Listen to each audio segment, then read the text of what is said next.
Hi guys, welcome back to my day 5 of 30 days video challenge. तपाईहरु सबैजना आरामै हुनुहुन्छ होला।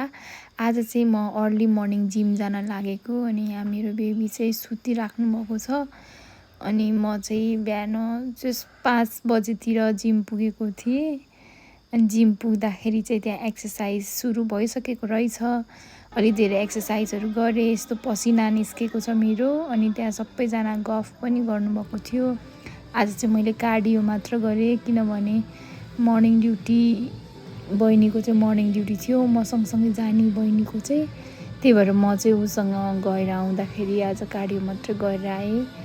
अनि जिमबाट आउँदाखेरि चाहिँ म 7 बजेतिर घर आएको थिएँ। अनि घर आइसकेपछि चाहिँ म सावर लिएर फेरि सुतेँ। अनि सुतेर बसिरहेको थिएँ। अनि मेरो हस्बेन्ड चाहिँ मर्निङ वाक जानुहुन्छ। मर्निङ वाक गएर चिया बनाएर लिएर आउनुभएको रहेछ। म चाहिँ जिम गएर आएर फेरि सुतेको थिएँ। कसले गर्नुहुन्छ यस्तो यस्तो काण्डहरू? मैले चाहिँ यस्तो यस्तो गरिरहेको हुन्छु। जिम गएर आएर अनि फेरि सुतेर बसिरहेको थिएँ। अनि सुत्ने बेलामा अब बेडमा चिया लिएर आउँदाखेरि त कस्तो खुसी लागेको थियो। एकदमै मिठो थियो चिया पनि। जिममा थाकेर एकदमै धेरै निन्द्रा लागेको थियो।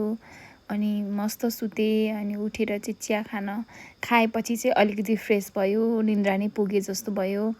अनि आज चाहिँ मेरो इभिनिङ ड्युटी थियो। इभिनिङ ड्युटी जाँदाखेरि चाहिँ बाहिरको केही खानेकुरा खान्न भनेर घरबाटै खाजा बोकेर गएको थिएँ।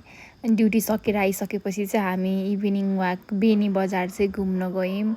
यहाँको बजार चाहिँ यस्तो रमाइलो छ, सानो बाटो छ अनि दुईतिरै बजारहरू छ।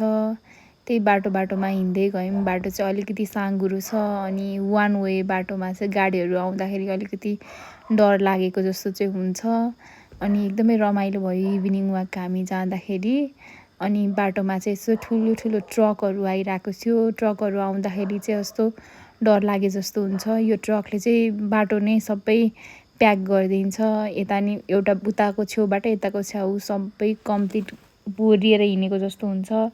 त्यसपछि चाहिँ हामी अन्डा किन्नको लागि गयौँ। यहाँ चाहिँ अन्डा चाहिँ एक्सएल, लार्ज, एक्सएल र डबल एक्सएल रहेछ। हामीले चाहिँ एक्सएल लिएर आयौँ। अनि घर आइसकेपछि फेरि अन्डा फ्राई गऱ्यौँ। अन्डा फ्राई गरेर चाहिँ आज यस्तो मिठो खानेकुरा खाएर मेरो डे 5 कम्प्लिट भयो। हजुरहरूलाई मेरो भिडियो कस्तो लागिराखेको छ? भिडियो मन पर्यो भने लाइक, सेयर गर्नुहोला।